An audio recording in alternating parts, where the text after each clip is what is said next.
Buenas noches, estamos reunidos aquí en otra emisión más del programa de entrevistas a escritores y escritoras peruanas denominado Camino a Babel.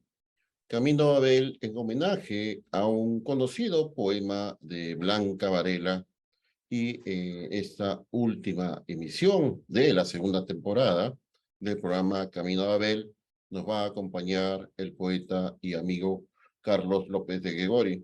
¿Qué tal, Carlos? ¿Cómo estás? Hola Paul, ¿qué tal? Un gusto estar acá en camino a Babel. Ok, Muchas correcto. gracias por la invitación. Y antes de empezar la charla con Carlos López de Gregori, voy a leer una semblanza sobre su trayectoria literaria. Carlos López de Gregori nació en Lima en 1952 e hizo sus estudios de literatura en la Universidad Javeriana en Colombia, donde obtuvo el primer premio de poesía en los Juegos Florales de 1976. También realizó estudios de posgrado en España y publicó en diversos medios especializados ensayos sobre poesía peruana e hispanoamericana. En 1990, obtuvo el premio de poesía convocado por la Asociación Peruano-Japonesa con el libro El amor rudimentario. Y entonces el primer libro de Carlos López de Gregori se llama Un buen día, que es una edición muy bonita de colección, que fue editado el año 78 por Ediciones La Sagrada Familia. Después, el segundo libro, es Las Conversiones, editado por la Universidad de Lima el año 83. Después, Una casa en la sombra, Instituto Nacional de Cultura, 1986. Cielo forzado con Colmillo Blanco Seglusa en el año 88. El amor rudimentario, como dije, el ganador del premio de la Asociación Peruana Japonesa en el 91. Y el año 94 sale la primera edición de su compilación Lejos de todas partes, que hace no muchos años, recientemente, tiene una segunda edición más completa que esta. Después, en la bibliografía sigue este libro muy interesante, Aquí descansa nadie. Vemos aquí una especie de, y así el libro, como una especie de sarcófago o algo por el estilo, con tinta china aquí, en el borde. Aquí descansa nadie, Colmillo Blanco, año 98. Después, Retratos de un caído resplandor, Santo Oficio, si no mal recuerdo, 2002, me parece. Sí, 2002. Santo Oficio, Retratos de un caído resplandor. Y bueno, lo interesante aquí también es que ya empiezan a ver como intervenciones de fotografías en este libro.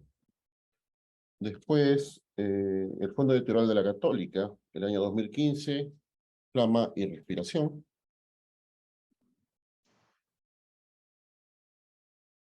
Otro libro que publicó Peisa el año 2010, Una mesa en la espesura del bosque, en esta colección muy bonita de Peisa. Después sé que hay otro libro de Carlos López, pero como yo estuve fuera del país, no he podido conseguirlo todavía, que publicó Paracaídas, me parece, 2015. La espalda es el lugar, me parece, La espalda es frontera. la espalda de frontera. Y vamos a hablar detenidamente sobre el último libro de poemas, bueno, poemas entre comillas, ¿no? Bueno, veremos, digamos, un acuerdo, sobre el último libro que ha publicado Carlos López de Gregori, que se llama Variaciones Victoria, en una excelente edición de Máquina Purísima, de Cecilia Podestá, que ya nos tiene acostumbrados a estas bellas ediciones, ¿no? En este caso, una cajita, un sobre, y adentro tenemos el libro, en tapa dura, con textos, ¿no? Escritos, la mayoría en prosa. Entonces vamos a hablar sobre un poco la estructura, las características de los poemas, y también como este inserto, collage, galería de imágenes realizadas por Carlos López de Ory, ¿no? Que también vamos a hablar sobre esta función. Pero yo quisiera retroceder en el tiempo para hacerte esta pregunta, Carlos. Sé que este libro, Un buen día, que se publicó en el año 78, parte de este libro ganó un concurso de los Juegos Florales en Colombia, donde tú estabas estudiando, y un año antes también había quedado algún fragmento de este libro, seguro, con el título de Las Islas, como finalista del Poeta Joven del Perú, ¿no? Del año 75. Entonces quisiera que nos cuentes un poquito, haciendo un poco de arqueología poética, sobre este primer libro, ¿no? Y esos primeros premios, ¿no? Bueno, una pregunta un poquito complicada, hay que afinar la memoria para ello. Efectivamente, creo que es una tarea de arqueología poética. Mi primer libro, Un buen día, yo lo escribí, lo comencé a escribir en los años 74, 75, y una primera versión de ese libro y la envié al concurso de los Juegos Florales en la universidad y ganó esa primera versión. Y antes, como tú mismo dices, en realidad es casi un dato que nadie conoce o nadie recuerda, había enviado, participado unos poemas que ni siquiera recuerdo cuáles eran a el concurso del poeta joven del Perú. Y uno de los poemas que está en Un buen día después, que es uno de los que eh, he rescatado lejos de todas partes, estaba también en esa versión de esos poemas que fueron al concurso del poeta joven del Perú, ¿no? Pero antes de regresar a Lima, el año 78, regresé en realidad a fines del año 77, en Colombia yo había terminado, digamos, la versión de Un buen día, que fue la que apareció publicada en el sello de la Sagrada Familia durante unos meses, unos pocos meses. Yo participé de este grupo de la segunda mitad del 70, la Sagrada Familia, y en ese sello se presentó en un día en la Católica, incluso presentamos 3 libros al mismo tiempo en un salón de la Católica que estuvo lleno, repleto en ese momento, 3 libros de la editorial que llevaba adelante la Sagrada Familia. Es un libro muy bonito, me parece que es un libro muy bonito, es un libro artesanal, pero fue un libro que cuando apareció en ese momento pasó absolutamente desapercibido. Tal vez por la opción, tal vez por el lenguaje, que estaba bastante lejos de lo que en ese momento era el discurso dominante, ¿no? El discurso más importante, que era el discurso de la poesía conversacional, de la poesía situada, de la poesía abierta a la ciudad, a los ruidos de la calle, ¿no? Y un poco, Un buen día, le daba la espalda a la ciudad. Y era un libro mucho más introspectivo, un libro mucho más metafísico. Fue un libro que pasó absolutamente desapercibido, con la sola excepción de una nota de un amigo, que también sacó un libro en la Sagrada Familia, Edgar Ojara, que en una revista de ese momento habló de 4 libros de poesía peruana. Mi libro no despertó, digamos, en ese momento el interés de los lectores. Y para mí fue un poco, digamos, duro, difícil, hasta no desalentador exactamente, pero sí, digamos, era una situación un poco mortificante. Yo veía, digamos, que mis compañeros, por ejemplo, de la Sagrada Familia, o los poetas jóvenes en ese momento, y había todo un culto por el poeta joven, ¿no? Inmediatamente, digamos, conseguían lectores, entrevistas de las pocas que habían en ese momento, ¿no? Y en cambio, mi libro, mi poesía, no era, no despertaba, no suscitaba interés. E incluso yo empecé a escribir ya otro libro que iba a ser el siguiente, las conversiones, y como un rechazo, como una forma orgullosa casi de dar la espalda, ahondé en mi propuesta. Y sentía que esos poemas estaban tomando distancia de lo que en ese momento se esperaba en la poesía, lo que era el discurso previsible, lo que era el tono de época, ¿no? Incluso es una anécdota que la he relatado en varias oportunidades, hasta está en un testimonio por escrito. Un buen día dejó de interesarme. En ese momento habían salido más o menos 400 ejemplares, creo que un poquito más, y la mitad de la edición, o más de la mitad de la edición, la secuestré, la desaparecí, con excepción de los libros que fueron a manos de los que habían comprado el bono de prepublicación, porque era la forma de publicarlo, ¿no? Y unos pocos que estuvieron en alguna librería, tal vez. En realidad, yo secuestré la edición y la guardé en una caja, indudablemente protegiendo la caja, ¿no? Con plástico y todo para que no se deterioraran los libros. Terminó en un depósito, terminó en la casa de mi suegra, y cuando ella dejó su casa, muchísimos años después, a fines de los años 90, reapareció el libro y reapareció la caja. Y en ese momento yo destruí la mayoría de ejemplares, quemé uno simbólicamente, destruí la mayoría de ejemplares y me quedé más o menos con unos 30, todavía me quedan algunos, unos pocos, que le alcanzo un ejemplar, tú tienes uno allí, le alcanzo un ejemplar a quien está realmente interesado, ¿no? Pero es efectivamente, digamos, una arqueología poética, a pesar de que allí hay algunos poemas y algunos aspectos que después iban a estar presentes y a continuar en toda mi obra. Cuando recogí la primera edición de toda mi poesía, Lejos de todas partes, el año 94, solo rescaté 5 poemas de los 12 de Un buen día.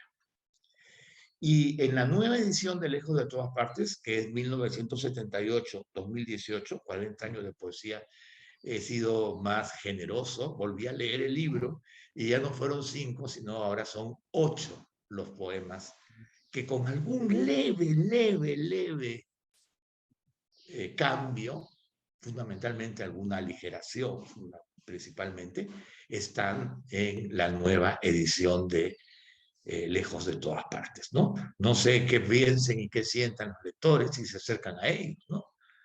Pero creo que allí de todas maneras está la semilla de todo lo que he escrito después, ¿no?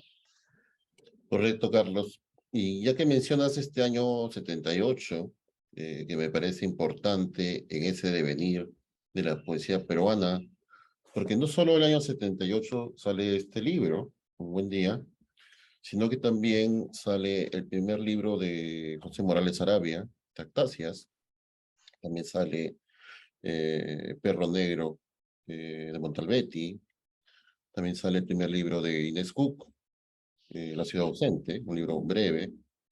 También sale otro libro de Cisneros Cox, Espejismos del Alba. Es decir, libros muy diferentes a la poética central, pues, de los 60s y 70s, ¿no? Bueno, yo quiero ir un poco más atrás todavía, de Un buen día, porque estaba leyendo en tu biografía que naces en Lima, pero quisiera que nos cuentes un poco cómo fue este primer momento en la escuela, seguro, o en el hogar, donde tú accediste por primera vez a leer poesía, a saber sobre un poeta. y si te maravilló en ese momento o después, ¿cómo fue ese primer momento, ¿no? Bien, esto también lo he recogido en algún texto, en un texto testimonial que está en un libro que reúne testimonio un poco poética que se llama Manumbría y que es la contraparte de Lejos de todas partes. Y allí en un texto, en el último, en el que se cierra el libro, un poco, digamos, recojo mi trayectoria y mi descubrimiento de la poesía. Y de ciertos símbolos, de ciertas imágenes, de ciertas motivaciones que creo han conducido mi escritura. Yo nací en Lima, mi padre era médico. Mi padre era médico y era fisiólogo, especialista en ese momento en pulmones y específicamente en tuberculosis.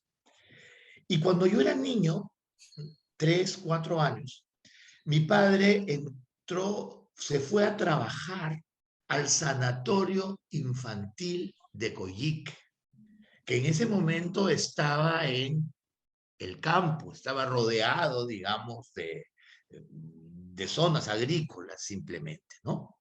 Era un sanatorio que creo que había sido construido en los años 40, siguió en los años 50, y que estaba dedicado exclusivamente al tratamiento de niños con tuberculosis.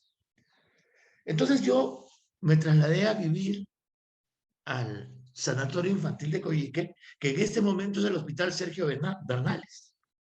En eso se ha convertido, pero todavía yo lo he visto después, todavía quedan restos de lo que era la portada de ese sanatorio. Y yo vivía en una casa al costado del sanatorio. Y bueno, ahí vivía con mi padre, mi madre, mis hermanos.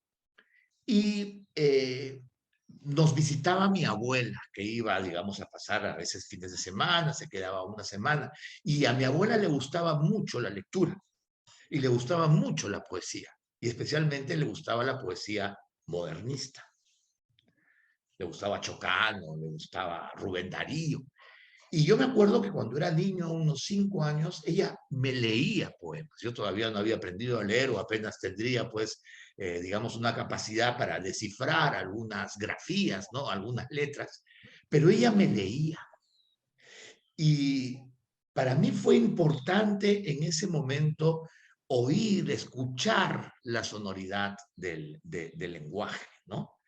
Digamos, eso es muy importante, como todos lo saben, en la poesía modernista, ¿no? Y tal vez ese fue el primer vínculo que yo tuve con la poesía, ¿no?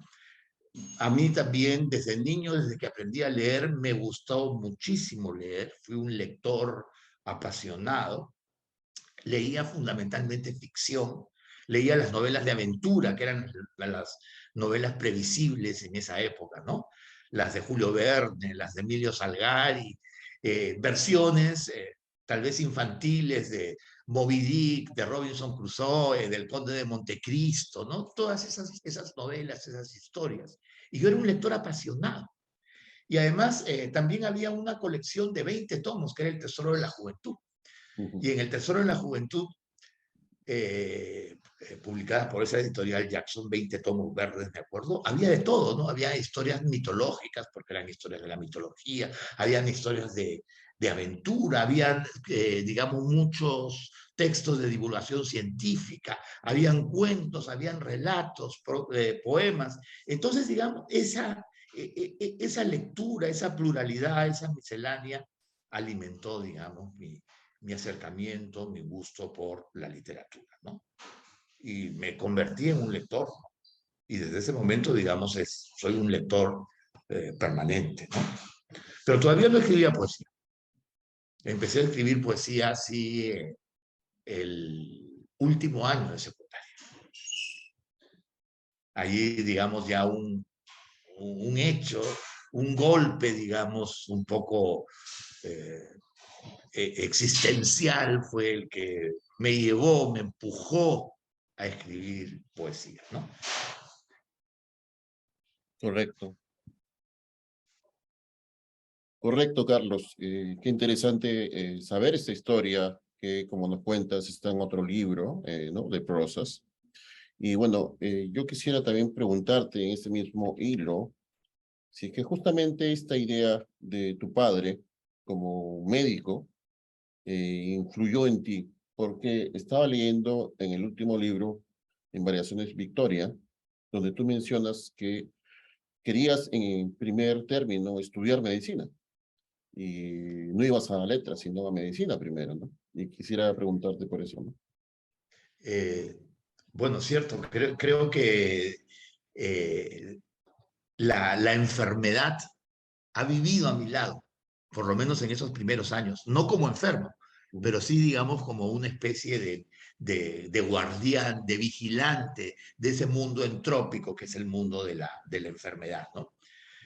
Como te contaba, yo vivía al lado del sanatorio infantil de Arequipa, de Coyique, y cuando tenía 7 años nos trasladamos a Arequipa, y mi padre se fue de director del Hospital General de Arequipa. Y yo también, que en ese momento recién lo estaban inaugurando, en los años 60. Y yo también viví al lado del hospital. Entonces, cuando era niño jugaba al lado del hospital, mis amigos de colegio iban a jugar al hospital, inclusive, ¿no? Y esa cercanía con la medicina, podríamos decir, los amigos de mi padre, de la casa, de la familia, que también eran médicos, eh, tal vez pues inclinaron mis intereses, ¿no? En ese momento. Y cuando estaba en el colegio, en la secundaria, cuando tenías que decidir qué era lo que ibas a hacer, porque tenías que ir a la universidad, se supone, yo decidí que iba a estudiar medicina, ¿no? Y me presenté a Cayetano el año 69, 1969, pero afortunadamente no ingresé por un poquito. Y creo que fue una cosa muy buena que hubiera sucedido eso. Y entonces me presenté inmediatamente, porque el examen era primero, el de Cayetano, me presenté a San Marcos e ingresé a San Marcos. Me acuerdo todavía el número de mi código, 700194. Ujú. Y en ese momento, la ley de la educación de Velasco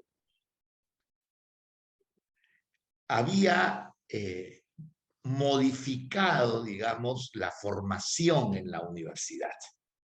Y con otro nombre, que en ese momento se llamaba ciclo básico, Ujú. eh, aparecieron lo que ahora se conoce como los estudios generales. Entonces, entré a la universidad y el primer año, antes de que fueras a tu especialidad, tenías cursos generales. Llevabas matemática, obviamente, ¿no? Llevabas lenguaje, llevabas, bueno, si ibas a ir a ciencia, llevabas algún curso de anatomía, de cosas por el estilo, de biología, ¿no? Biología era lo que llevabas, pero al mismo tiempo tenías muchos cursos selectivos. Y yo empecé a buscar aquellos cursos selectivos que tenían mucha más cercanía con mis otros intereses, ¿no? Me matriculé en un curso de antropología, por ejemplo, a mí me gustaba también bastante la arqueología, ¿no? Esa especie de exploraciones bajo una óptica medio romántica, tal vez. También era un rezago infantil. Me gustaba la literatura, me metí en cursos de literatura, me metí en un curso de poesía, que en ese momento dictaba casualmente Pablo Guevara, que acababa de regresar de Europa en ese momento. En un curso de cine que también dictaba Pablo Guevara y empecé a ver las primeras películas, digamos, clásicas, ¿no? Y además, en ese momento descubrí o encontré a otras personas a las que también les interesaba la literatura, les interesaba la poesía, escribían. Ujú. Encontré mis primeros lectores, podríamos decir. Y bueno, estábamos en los años 70, después de un instante un poco confuso en el que de repente dije, me voy a ir a ciencias sociales y voy a estudiar de repente arqueología o antropología, terminé decidiendo que mi camino estaba en la literatura, ¿no? Porque quería escribir poesía en esa época. Uno estudiaba literatura no porque pretendiera ser un gran investigador académico de la literatura, sino si tú escribías buscabas de repente estudiar literatura, ¿no? Y por ciertas circunstancias también mi familia salió del Perú, se trasladó a Colombia y entonces aproveché para ir a Colombia y ahí empecé a estudiar literatura, ¿no? Y Sí, bueno, perfecto. Y no sé si recuerdo que en ese mismo momento, creo que duró un año en San Marcos, podría haber estado Armando Rojas, el poeta tempranamente desaparecido. bueno, yo sé que estuvo, pero no lo conocí. Ah, ok. ¿Y conociste a algunos otros congéneres, o no sé, de... Sí, por ejemplo, conocí a Quique Sánchez, Enrique Ujú, Sánchez Hernán, y él fue uno de mis primeros lectores. ujú. Y con él, cuando yo me fui a Colombia, digamos, me comunicaba permanentemente. Le enviaba algunos poemas.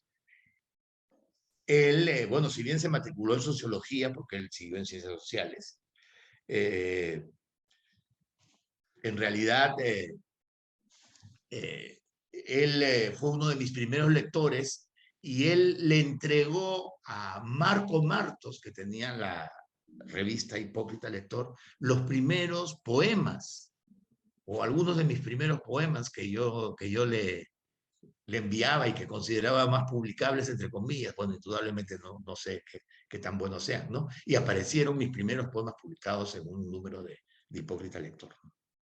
Que son, bueno, si la memoria no me engaña, creo que sí los he leído, y por la Son memoria, medio cisnerianos, sí, exactamente te iba a decir eso, que no tienen, no porque tienen, en un buen día hay como un germen de lo que después vas a hacer, ¿no?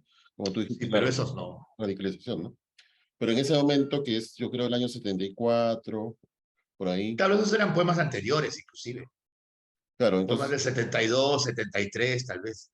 claro, esa línea coloquial, conversacional, o como Sí. quieran llamarle, estaba todavía muy fuerte, ¿no? No habían otros poetas que intentaran hacer otras cosas, ¿no?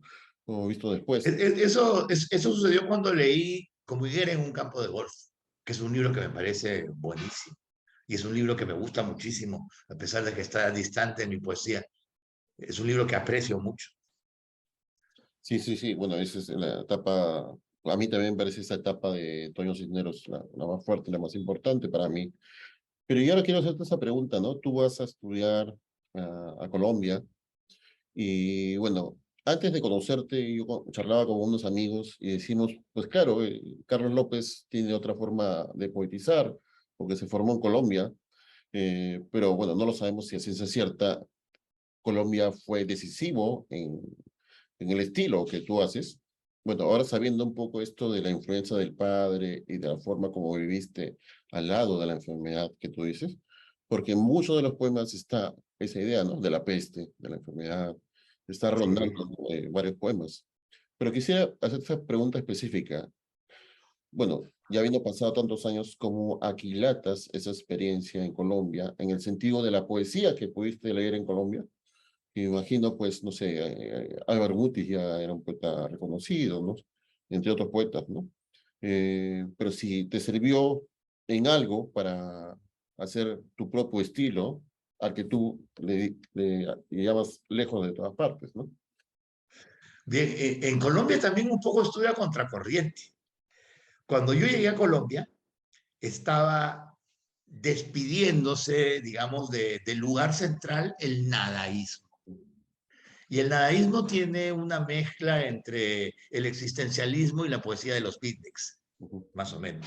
Yo me acuerdo que el primer libro que compré en Colombia, que es un libro muy bueno, el primer libro que compré en Colombia fue Los poemas de la ofensa de X504, que tal vez es el poeta nadaísta más sólido, más importante, más interesante, ¿no?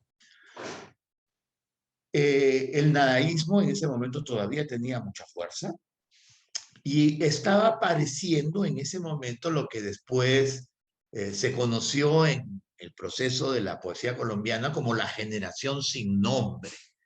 una de las figuras más importantes en ese momento de la generación sin nombre, es uno que acaba de fallecer, que también es crítico, que también es ensayista, Juan Gustavo Cobo Borja, que hace también una poesía bastante parecida, por ejemplo, a lo conversacional, a la poesía de Pacheco, ¿no? De José Emilio Pacheco. Pero mi escritura, mis intereses, mis lecturas estaban también un poco lejos de lo que en ese momento también interesaba en Colombia, ¿no? Yo cuando entré a la Universidad Javeriana, tuve un profesor que es poeta, un poeta muy importante en Colombia, que no sé cuán conocido sea en el ámbito latinoamericano, a pesar de que está en varias antologías canónicas, que se llama Giovanni Quesep. No sé si te suena ese nombre a ti. Ajá. Y él hace una especie de poesía pura. Ujú. Él es una suerte de poeta, digamos, provenzal casi, que ha nacido, digamos, muchos siglos después, ¿no? Hace una poesía, digamos, o no sé cómo, si sigue escribiendo, ni cuál sea el camino, ¿no? Pero en ese momento sus clases de literatura, porque él nos enseñaba en la Javeriana, fueron para mí decisivas. Ujú. Y él, por ejemplo, estaba fascinado además de Dante, por ejemplo, él fue el primero que nos dictó los cursos introductorios de literatura, ¿no? Y él, por ejemplo, le gustaba muchísimo la, las mil y una noches, los cuentos de las mil y una noches. Orlando Furioso, por ejemplo, que es casi un delirio épico en el caso de Ariosto, ¿no? Ujú. Él yo me acuerdo en clase leímos y estudiamos, por ejemplo, Piedra de Sol de Octavio Paz, que es un poema espléndido, ¿no? Entonces, mis lecturas, mis intereses empezaron a encaminarse, ¿no? Por otro lado, ¿no? Me interesó mucho el surrealismo en ese momento. Eh, Me interesó mucho Pessoa, a quien descubrí en ese momento. Milló, a quien descubrí en ese momento. Había una editorial argentina, la Fabril, que sacaba unas colecciones excelentes, ¿no? Y en el caso de la literatura peruana, yo descubrí una antología que para mí fue muy importante, decisiva, a pesar de que los primeros libros que compré fueron los libros de Verástegui, de Cisneros, ¿no? El primer libro que realmente me marcó, me apasionó, fue la antología de Oquendo y Lauer, Vuelta a la otra margen, ¿no? Y entonces un poco empecé a crear, a tejer afinidades con ese tipo de poesía, ¿no? Y fueron esas lecturas las que de alguna manera pues orientaron mi quehacer poético, mi escritura, ¿no? Entonces yo diría que, bueno, tal vez el haber estado fuera me sirvió para no caer en las garras, o bueno, no en las garras, ¿no? Sino digamos en ese tono de época que era tan importante en el Perú en ese momento, ¿no? Y que lo encarna de alguna manera ahora cero, ¿no? En la poesía de los 70, pero que también era muy importante toda la poesía conversacional en América Latina, ¿no? No solo en el Perú, con matices y diferencias, ¿no? Eh, pero creo que no es el hecho de haber estado o vivido en Colombia, yo no creo que tenga nada que ver o mucho que ver con la poesía colombiana. En ese momento descubrí, por ejemplo, a Álvaro Mutis, que sí me gusta bastante. Ujú. Y él sí me ha dejado algo. Y creo que me ha dejado, digamos, esa narratividad diluida que hay en su poesía. No, a mí no me gustan sus novelas, ¿eh? No Claro. las he podido ni siquiera leer, pero en su poesía hay todo un hilo narrativo muy importante. Y creo que eso, de alguna manera, quedó en mí. Igual que ese mundo, digamos, de escepticismo, ¿no? Ese mundo esa sensibilidad, digamos, un poco crepuscular. Sí, correcto, ¿no? Yo también hacía la referencia a Mutis, especialmente por sus poemas, ¿no? No tanto por su novelística. Pero también pensaba, por ejemplo, en lo que tú hablas de la narratividad. Un poeta, por ejemplo, como Trakl, el alemán, ¿no? también tiene esa cualidad, ¿no? Y también del poema en Sí, prosa, ¿no? Y también, por ejemplo, ciertos pasajes de Guren, ¿no? Que sería interesante hablar un poco sobre eso, porque en Variaciones Victoria hay una parte donde empiezas a hablar de cosas que tú atesoras, ¿no? Como soldaditos de plomo, como un cenicero, cosas como que tienen que ver con las miniaturas, pero que además están en conjunción con el cráneo, ¿no? El cráneo que es Victoria. Bueno, el que tú bautizas Victoria, ¿no? Pero bueno, ahí vamos a llegar en un momento más, porque me interesa también, bueno, estamos yendo por un poco de orden, pero también cosas que tienen que ver con el último libro, ¿no? Mencionaste que un tiempo también estuviste en Arequipa, ¿no? Y Arequipa sale en este libro, ¿no? Sale en el último libro, en Variaciones Victoria. Claro, y me ponía a pensar un poco sobre ese momento, ¿no? Ese momento como niño tú en Arequipa y las vivencias que además ya has contado un poco sobre estar un poco al lado de la enfermedad, etcétera. Pero por otro lado, cuentas en el libro una parte sobre las monjas y el convento de Santa Catalina, ¿no? Entonces quisiera que hagas una especie de ejercicio de la memoria y además sobre el libro, ¿no? Sobre Variaciones Victoria, sobre ese momento, tú como niño que estabas viviendo ese momento especial, pues de los 8 años, seguro, 9 años, pero le digo en ese sentido también, ¿no? En el sentido de si es que hay una especie de religiosidad, no sé si religiosidad, de misticismo o de diálogo con lo sobrenatural en estas figuras, ¿no? En este caso, las monjas, ¿no? Y los conventos. bien. En la época que yo viví en Arequipa, el convento de Santa Catalina, que ahí aparece, lo he conocido después, era un convento de clausura, ¿no? Y nadie lo conocía, nadie había entrado ni nadie podía entrar. Ahí estaban las monjas emparedadas, ¿no?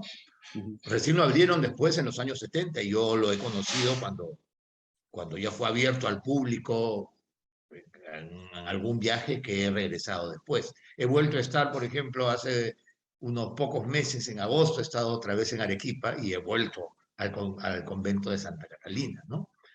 Pero eh, no es que la religiosidad estuviera presente, pero sí he recordado y aparecen, digamos, algunas historias allí que tienen que ver con hilos que uno va recogiendo, va encontrando y de repente siguiendo, ¿no? En la infancia. Yo he estudiado en colegio religioso. Ujú. Yo estudié en el Colegio San José de Arequipa, que era colegio de jesuitas, y entré aquí a la Inmaculada, que era colegio de jesuitas, y después estudié, digamos, en el San José, que era colegio de jesuitas, ¿no? Y a pesar de que los jesuitas tenían una mirada un poco diferente, distinta, digamos, de la realidad y del compromiso con, social que debía tener, digamos, la religión en ese momento, sí, algunas escenas que aparecen en Variaciones Victoria, por ejemplo, con historias que encontraba sobre los niños mártires, ¿no?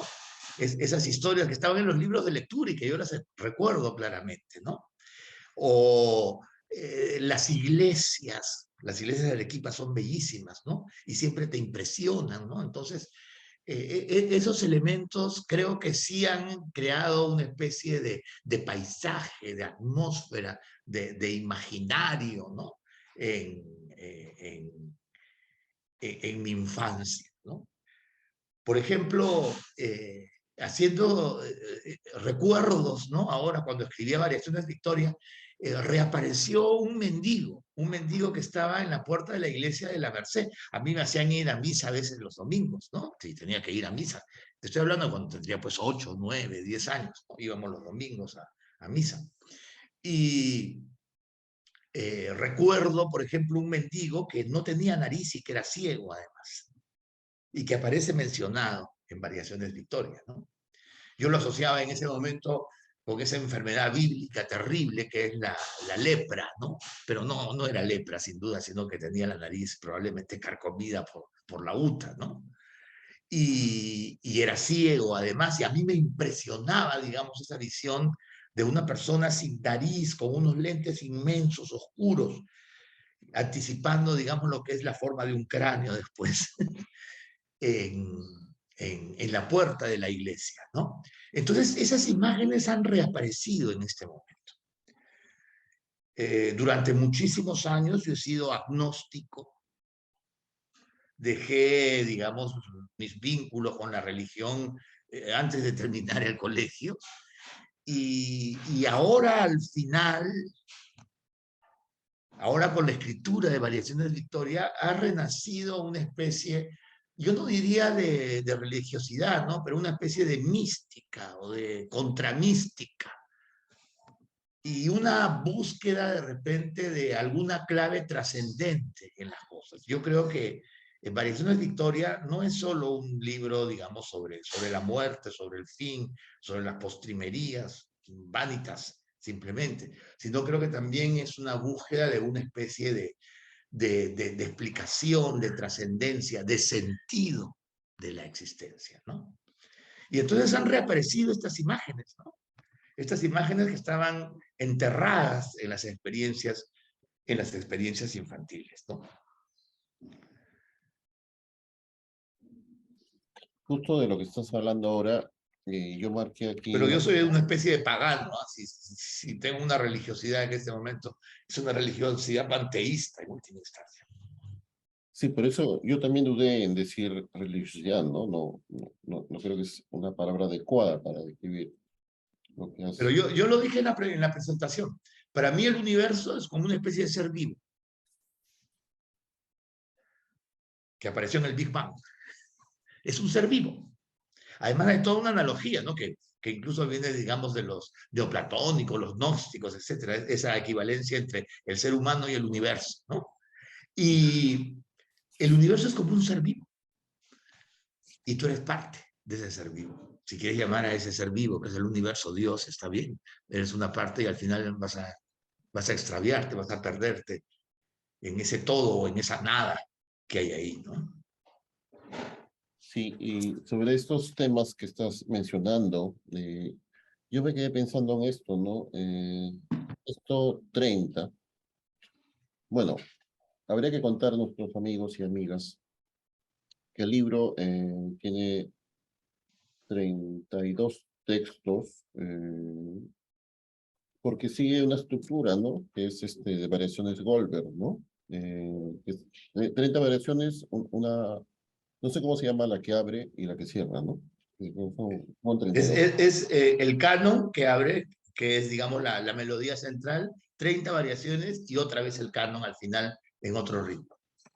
Entonces tú, claro, juegas con esta idea del 32 textos, pero también, por ejemplo, en otro lado que hablas de los soldaditos de plomo, que eran 32, pero aquí en el texto 30, al final, casi al final, no es al final de la primera página, dice una cosa que me parece muy interesante, dice, no hay línea sucesiva que se inicia en 1952 y que aún continúa.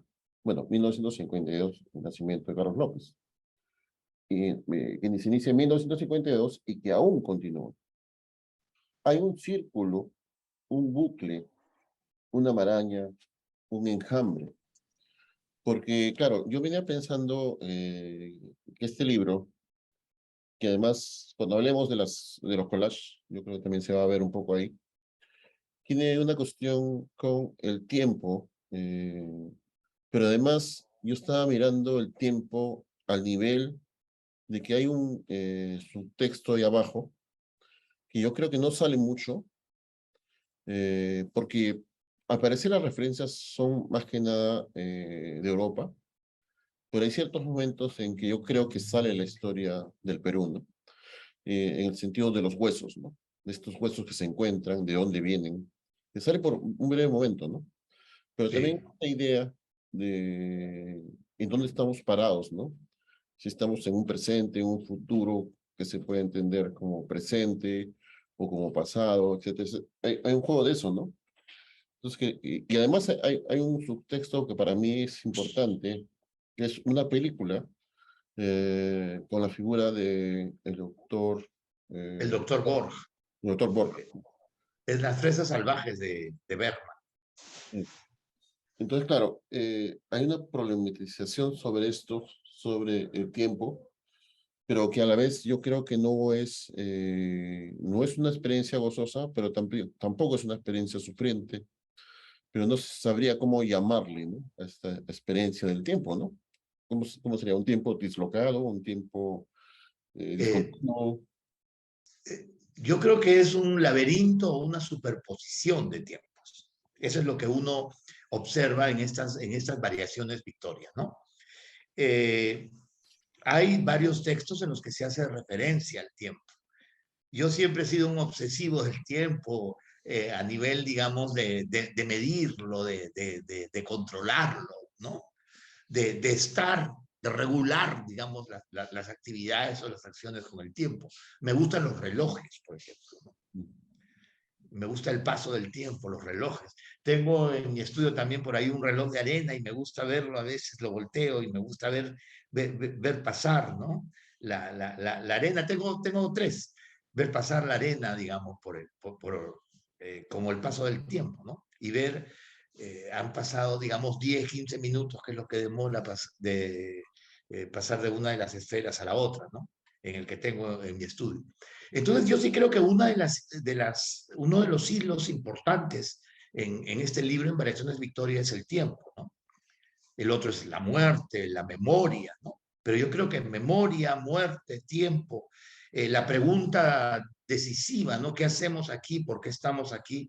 Esos son los ejes que conducen el libro, ¿no? Y creo que el discurso, las partes, se mueven en distintos tiempos, ¿no?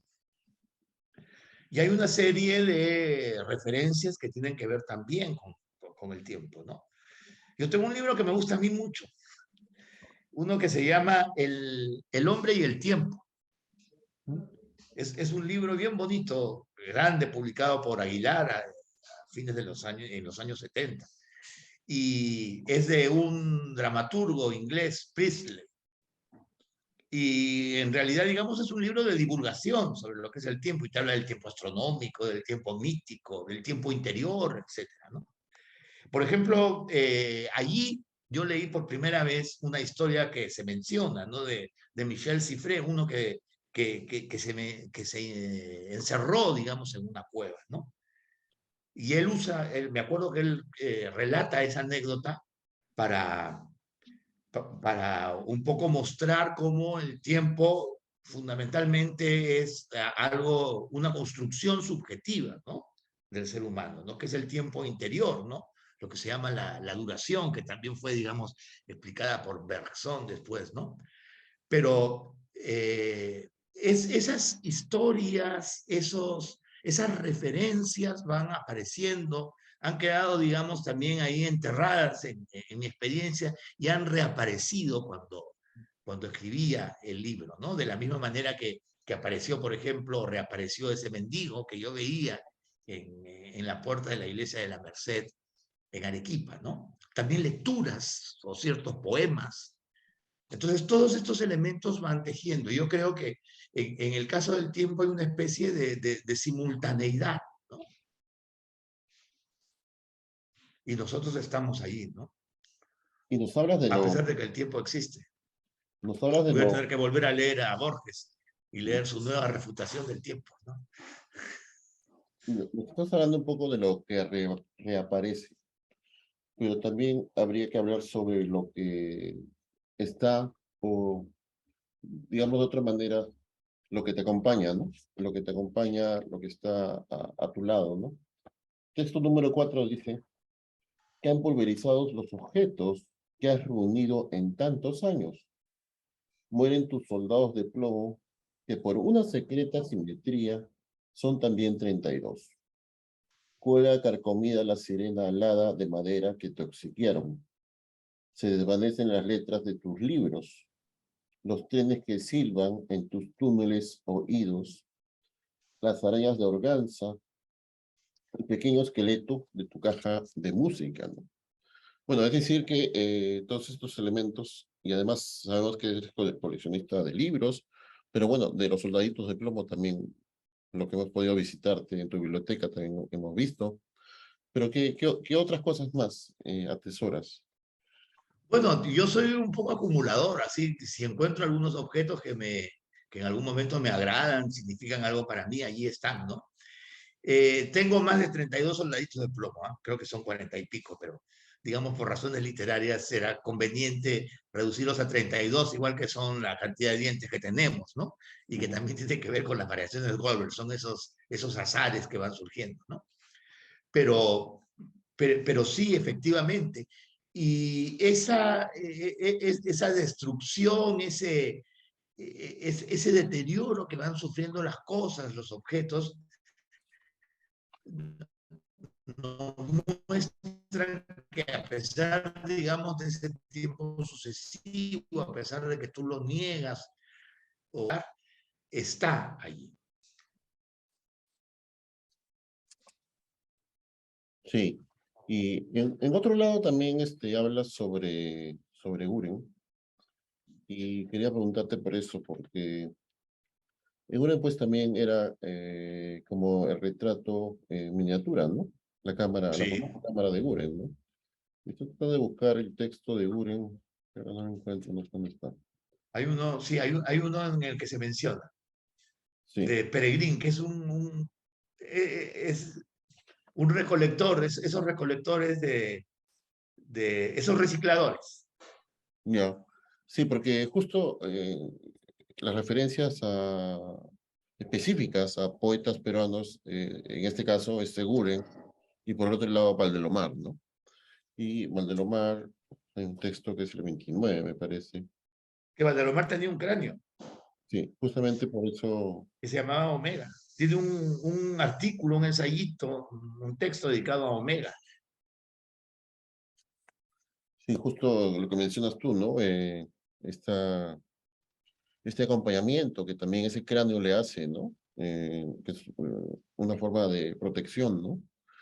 Es interesante ver eso también, ¿no? Y en otro sentido, yo quería mencionar estos versos, que es texto número 17, dice, Sorana predijo que yo pasaría por la calle Santa Catalina en 1963 con mi mano probando la realidad del cigarro.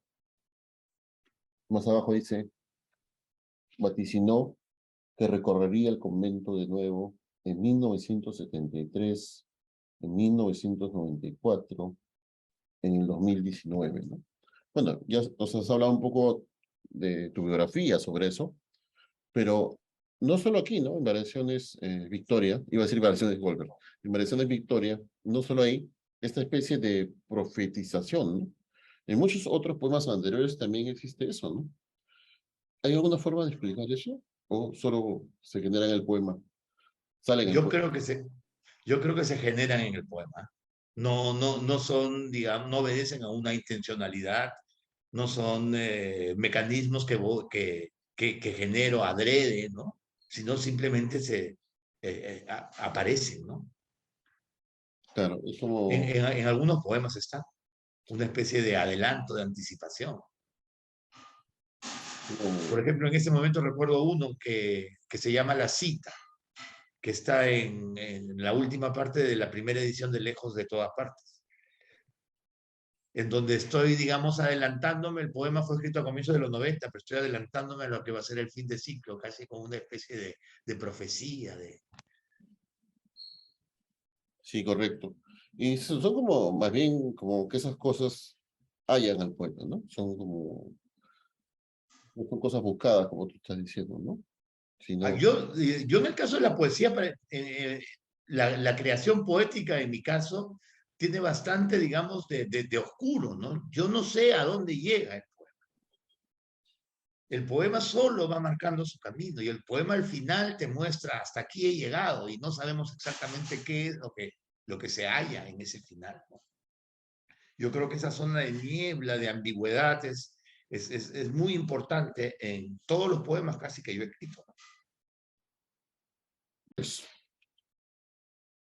Sí, Carlos, perfecto. Quisiera hacerte otra pregunta sobre Variaciones Victoria, que me llamó la atención, porque creo que no ha salido esta referencia antes en tu poesía. O si ha salido, corrígeme por favor.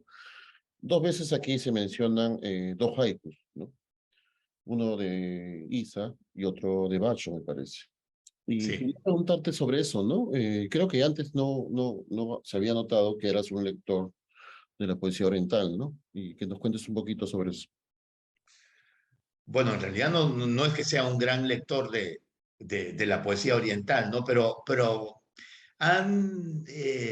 cuando escribí este libro, de forma natural, porque creo que si uno lo lee, lo percibe así, han surgido muchos recuerdos, muchas referencias, muchos poemas, ¿no?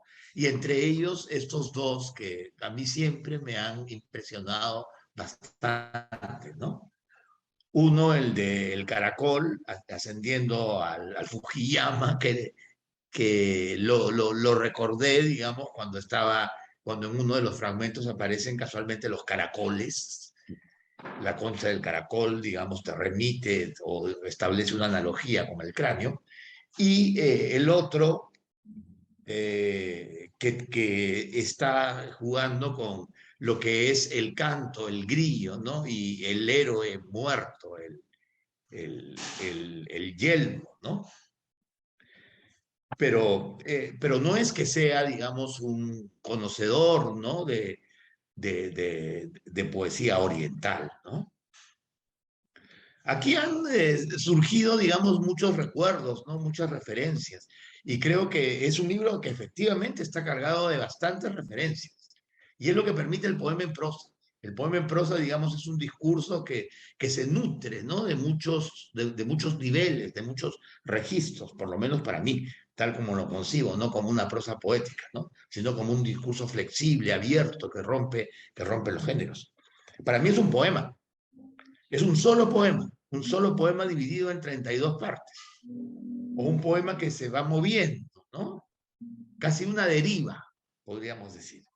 Y allí van surgiendo, apareciendo una serie de referencias o de datos, ¿no? De diversa índole, cosas que yo voy recordando, ¿no? Que están en ese saber inútil que todo el mundo acumula, ¿no? Algunas otras las he encontrado cuando escribía. Y ahora que mencionas el poema en prosa, instantáneamente cuando escuché el poema en prosa, recordé el trabajo que junto a otros colegas tú preparaste para la Universidad de Lima, ¿no? Pero y específicamente recordé que tú escribiste un texto sobre las tres mitades de Inomoxo, de César Calvo, donde también hay un tratamiento muy especial del tiempo, ¿no? La vivencia, la experiencia. Exactamente. Entonces, bueno, y además las referencias que tú estás hablando, bueno, en este caso de los haikus, también es interesante ver este inserto, que es como la galería de collage del libro, ¿no? Yo no sé si esto tiene un orden o no, y si tuvo un No lo orden, tienen. yo ya lo perdí para siempre, pero bueno, yo lo estaba leyendo de esta forma.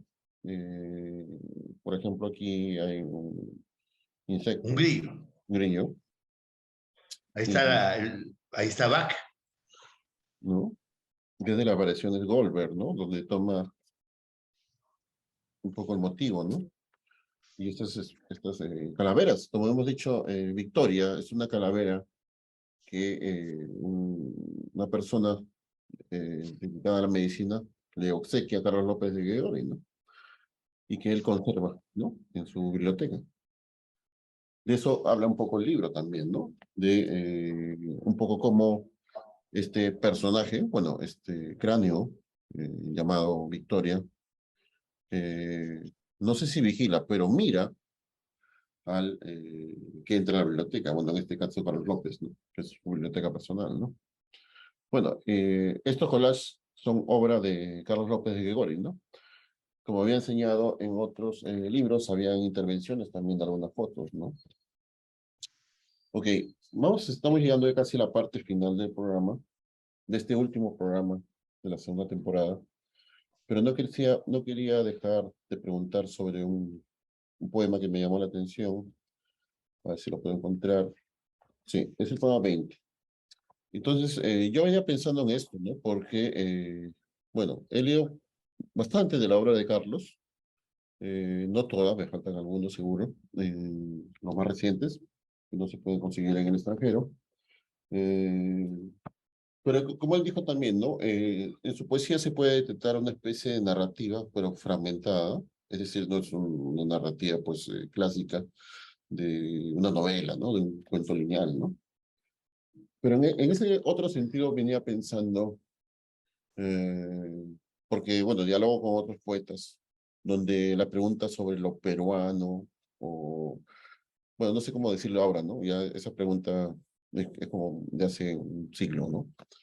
O la pregunta sobre la existencia, eh, que es vivir en este país con la importancia. Pero entonces yo me ponía a pensar, porque el proyecto Carlos López, pues no es ese, ¿no? No ha sido su preocupación esa, ¿no? Ha tenido otras preocupaciones, como él estaba hablando, ¿no? Sobre el tiempo, sobre la muerte, sobre el paso de los años, ¿no? Por ejemplo, ¿no? O sobre el misterio, pues, de lo cotidiano, ¿no? O lo profético, ¿no? Que puede ser un poema.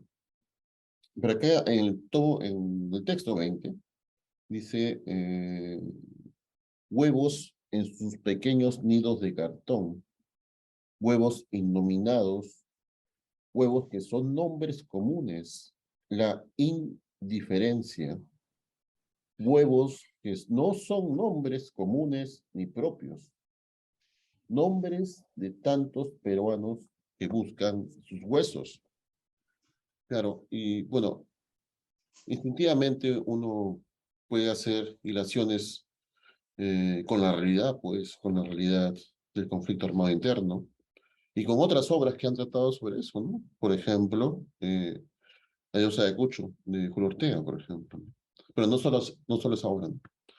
Pero entonces, claro, la emergencia de este símbolo o de esta realidad está ahí, ¿no? Y yo quería preguntarte, Carlos, que sé que es nuestro proyecto, esa no es tu preocupación, como lo habías dicho antes, pero si has sentido en otros poemas que exista o salga, ¿no? Bueno, que salga el mismo poema y hable sobre esa realidad, pues, caótica, fragmentada, ¿no? Bien, yo creo que ese fragmento sí, abiertamente, explícitamente se refiere a la realidad peruana. Y se refiere también, digamos, a una parte de nuestra historia y de mi historia que yo como peruano he vivido, ¿no? Eh, es cierto que mi poesía, a diferencia de otros autores, de otros escritores, no ha tratado directamente, por ejemplo, el tema de toda la violencia, ¿no? De la etapa de la violencia. Pero sí, uno no puede sustraerse a la historia. Uno escribe de todas maneras desde su tiempo, desde su lugar, desde su mundo, desde las coordenadas en las que te mueves. Y, por ejemplo, en algunos trabajos, menciono uno que me parece muy sugerente, muy importante, de un amigo mío, además, que es un extraordinario lector de poesía, además de poeta, que es Lucho Chueca.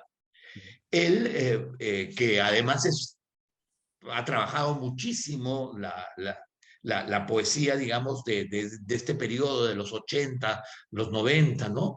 Él ha leído mis poemas o ha propuesto, ha desarrollado una lectura de mis poemas desde, digamos, este mundo de violencia, ¿no? Y él recurre, digamos, al término de Benjamin de la alegoría, ¿no? O sea, como una forma simbólica de tratar o de procesar ese universo que de todas maneras aparece. Y él se refiere, por ejemplo, a mi libro Cielo Forzado o a la sección que cierra la primera edición de Lejos de todas partes, que se llama Sobre el brillor todavía de. Y yo sí creo que en esos casos sí hay, desde una perspectiva simbólica, una intención de recoger esa atmósfera, ese mundo que vivimos en ese momento, ¿no? Y está también presente porque es parte de mi historia. Estas variaciones de historia recogen mi vida, además. Es un libro que, yo ya lo he dicho, solo puede ser escrito en un momento de la existencia. Yo tengo 69 años, ¿no? Y de alguna manera están recogiendo esos 69 años también, ¿no? Y sí, es cierto, no hay muchas referencias peruanas, pero las que hay son decisivas. Sí, y también, bueno, en el libro es importante, ¿no? La fecha de cumplimiento del 70 años, ¿no? Que va a Que los ser, voy a cumplir en diciembre, claro, que va a ser pronto, ¿no? pronto. Escribe desde antes, ¿no? Pero claro, yo también decía esto en el sentido de que cada poeta pues tiene un arte poética, ¿no? Entonces, no era esta forma de poetizar las cosas del día a día, ¿no? O lo que llama la teoría del reflejo, ¿no? Entonces, el poeta o literato tiene que retratar lo que pasa en la sociedad directamente, ¿no? Como un espejo, ¿no? A eso yo me refería, ¿no? Que en tu poesía no se nota eso, ¿no? ¿Por qué? Porque parte de otro lado, ¿no? Entonces, y además recordaba una cosa, que no voy a decir quién lo dijo, pero está escrito. El que quiere también hacer arqueología puede buscar en una revista en los años 81, no, en el año 83. En el año 83 tú ya tenías el segundo libro. Un poeta dijo que para él, en su generación, eh, había poetas que no aportaban nada al cambio histórico y social, ¿no? Que proponía la poesía, ¿no? Y citaba como casos notables de poetas que estaban en contra de esta idea de que la poesía debe ayudar al cambio social, etcétera, ¿no? Entonces ponía de ejemplo a Carlos López de Gregori, a Inés Cook y a Morales Arabia, ¿no? Pero este mismo poeta, al cual no va a decir su nombre porque quiero mucho, después de muchos años, como unos 25 años, afirmó en otra revista que los mejores poetas de su generación eran Carlos López de Gregori y José Morales Arabia. Y es decir, que en ese momento, del año, principios de los 80, se creía que la mejor poesía debía hacer eso, ¿no? Entonces, por ahí va mi pregunta, ¿no? Porque creo que tú, como también dijiste, no hiciste caso de, igual que Morales Arabia también, ¿no? Y no hicieron caso de esa presión y siguieron con un propio camino, ¿no? Que, lo cual es perfecto, ¿no? Que tampoco niegan a los otros, ¿no? Los otros también tienen sus cosas y bueno, y estos también tienen otras cosas, ¿no? Entonces la diversidad, ¿no? Bueno, Lucho Chueca también ha hablado sobre la diversidad, ¿no? Entonces por ahí va lo mío, ¿no? Por ahí va lo mío, un respeto sobre tu obra y sobre todo una distinción especial en la amistad, en la camaradería, de siendo este programa el último de esta temporada, haberlo guardado específicamente para ti, porque pienso que en mi caso sí, desde el inicio me gustó mucho tu poesía, ¿no? Y bueno, y este libro, Variaciones Victoria, no se sabe pues qué tipo de libro es, ¿no? Y yo creo que también en cuanto a estructura, es interesante, ¿no? Tener este tipo de libros que escapan a lo poético entendido como un verso libre y tradicional, etcétera, ¿no? Y el poema Pero es sobre... un poema, tú lo ves como un poema. Yo lo veo como un poema, yo lo veo, Ahora te entrevisto a ti, te pregunto, yo lo es veo un como... poema. claro, porque yo mismo también, mi último libro que he publicado no es poesía Ujú. tan tradicional, ¿no? Entonces, hay lectores más tradicionales que piensan que la poesía no puede ser ese tipo de estructuras diferentes, ¿no?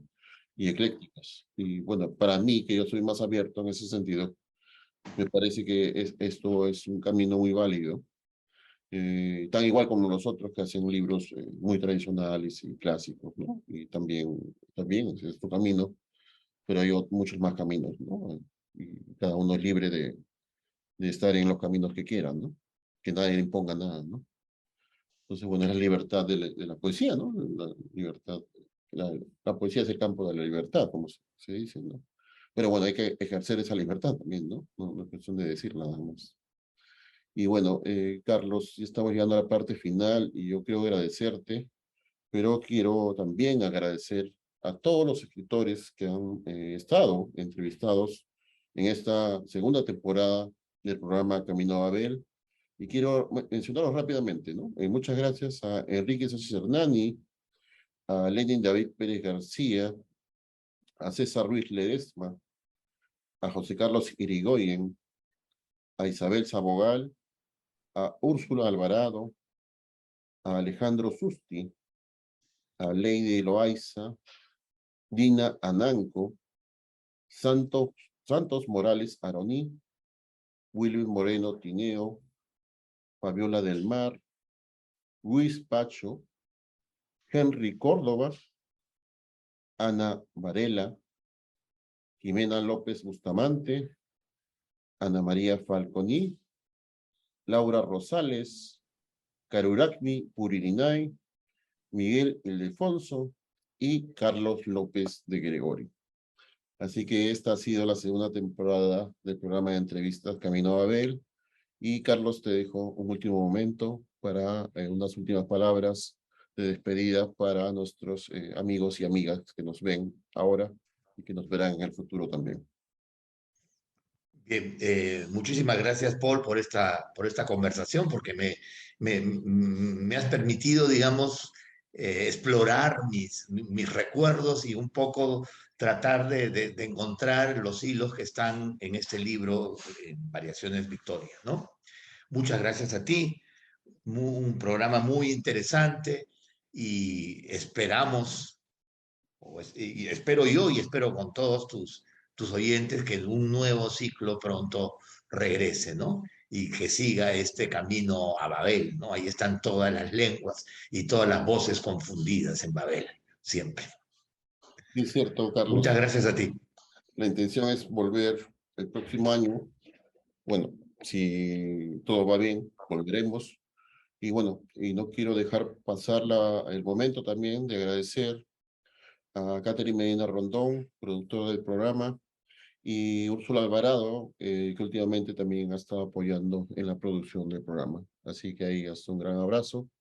Y con ustedes, amigos y amigas, será hasta el futuro, o de repente hasta nunca, pero siempre difundiendo la poesía desde esta trinchera de Sol Negro y Camino a Babel. Así que muchas gracias, Carlos, y muy buenas noches con todos.